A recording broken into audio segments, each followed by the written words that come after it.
조갑제 TV 시청자 여러분 안녕하십니까. 2020년 10월 11일 일요일 오전 10시입니다. 미국 대통령 선거가 이제 투표일까지 24일밖에 남지 않았습니다. 어제 한국 시간으로 오늘 새벽이고 미국 시간으로 어제 트럼프 대통령은 아직도 환자인 상태에서 백악관 앞에서 백악관 정면에 지지 군중들을 모아놓고 연설을 했습니다. 아직 음성 판정을 받았다는 이야기가 없습니다. 그러니까 코로나 환자 상태죠. 연설을 했는데 모인 사람들은 물론 그 지지자들이었습니다. 대부분이 마스크를 꼈지만은 딱 붙어가지고 이른바 사회적 거리두기를 지키지 않았습니다.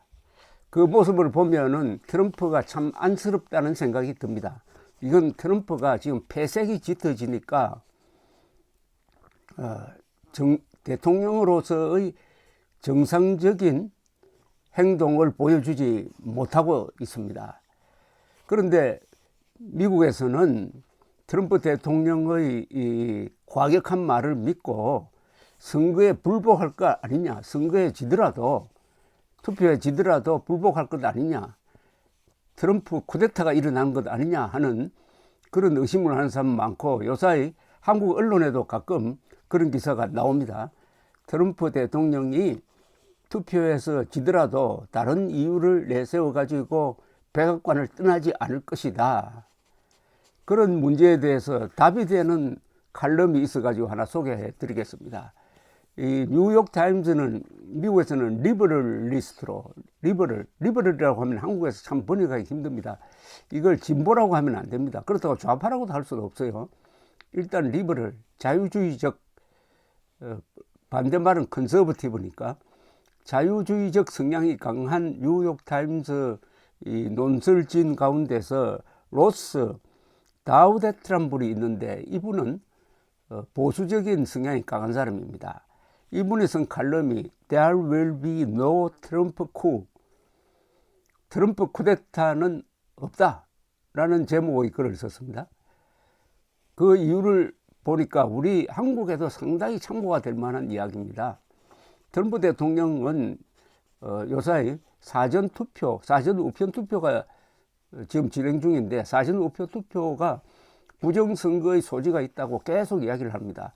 그러면은 FBI 국장이 나와가지고 우리 선거 역사상 사전 투표에 조직적인 부정이 있었던 적은 없다라고 딱 반박을 해버려요. 그러니까 트럼프는 화가 나서 그동안에 자기에게 충성을 바쳤던 폼페오 국무장관, 그리고 법무장관, FBI 국장을 직설적으로 비판을 합니다. 부하를 대놓고 이렇게 비판하는 것은 부하들이 말을 듣지 않는다는 이야기죠. 그것은 트럼프가 강하다는 게 아니라 약하다는 뜻입니다. 폼페오에게 유감이 많은 것은 폼페오가 이 힐러리 클린턴 관련 이메일을 공개하지 않고 있다 이거고, 그 다음에 지금 바 법무장관을 비판하는 것은 트럼프의 정적을 왜 수사하지 않느냐, 뭐 이런 겁니다. 그 말을 듣지 않는다는 것은 힘이 여기 문재인 대통령과 달리 부하 장악력이 약하다는 거죠. 자, 그래서 그러면은 선거 불복, 선거에는 졌는데 다른 이유를 대 가지고 선거를 무효화시키는 게 이 후진국에 보면은 가끔 있는 일이고, 그렇게 될 때마다 군중들이 들고 일어나 가지고 항의를 하고, 그럴 때 피플 파워가 강해지면은 부정선거를 획책한 독재자는 밀려나고, 1986년 마르코스처럼. 그러지 않으면은 무자비한 탄압이 이루어지는 이런 현상이 있는데, 그런 걸 비교를 해가지고 트럼프를 한번 분석하자 이렇게 나왔습니다. 뉴욕타임스 로스 다우데트 칼럼니스트가 그렇게 해보니까 트럼프는 도저히 그럴 힘이 없다는 겁니다. 특히 트럼프는 지금 다른 나라의 독재자처럼 선동하는 기술, 선동할 수 있는 자산이 부족하다는 겁니다. 선동을 하려면 우선 대중동원력이 강해가지고 거리를 장악할 수 있어야 되는데, 미국에서는 거리로 쏟아져 나오는 사람들은 공화당 편에 있는 사람들이 아니고 민주당 편에 선 사람들이 거리를 장악하고 있다. 두 번째는 언론을 장악해야 되는데, 미국에서 지금 트럼프 편을 들은 언론은 팍스 뉴스 정도고 나머지는 다 비판적이다. 특히 뉴욕타임스, 워싱턴 포스트, CNN 등등등등. 그런데 어떻게 쿠데타가 가능하느냐. 그리고 대법원이 이번에 대법관 한 사람 또 임명해서 공화당 편으로 세운다 한다 한들, 과거에 대법원의 판결을 보면은 트럼프에게 불리한 판결이 많이 나왔다.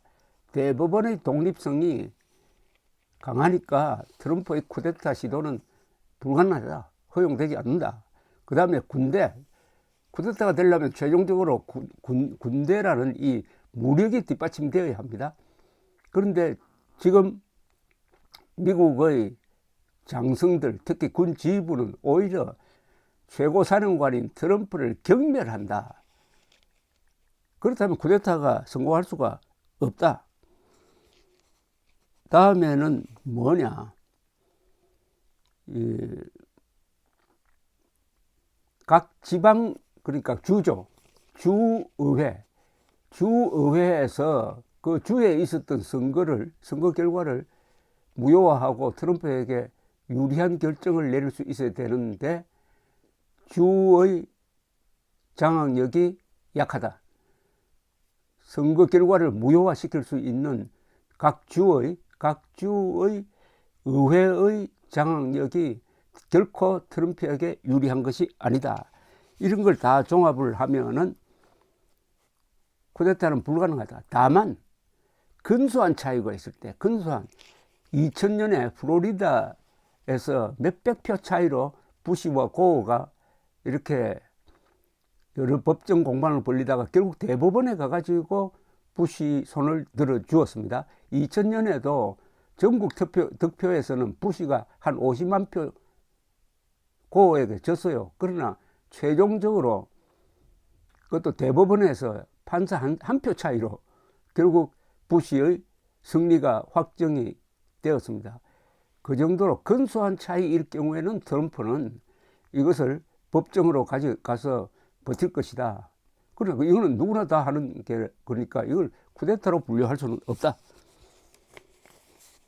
이게 결론입니다. 그러면서 이 보수적 성향이 강한 로스 다우데트는 이렇게 이야기를 합니다. 지금 미국 전체에서 힘의 관계로 봤을 때 정치 권력 중에서 행정부는 트럼프가 장악하고 있지만 그 행정부와 상원입니다. 나머지 권력, 하원, 언론, 그 다음에 특히 이 지식인 사회에서는 역시 헤게모니가 민주당 쪽에 있다. 리버럴리스트 쪽에 있다.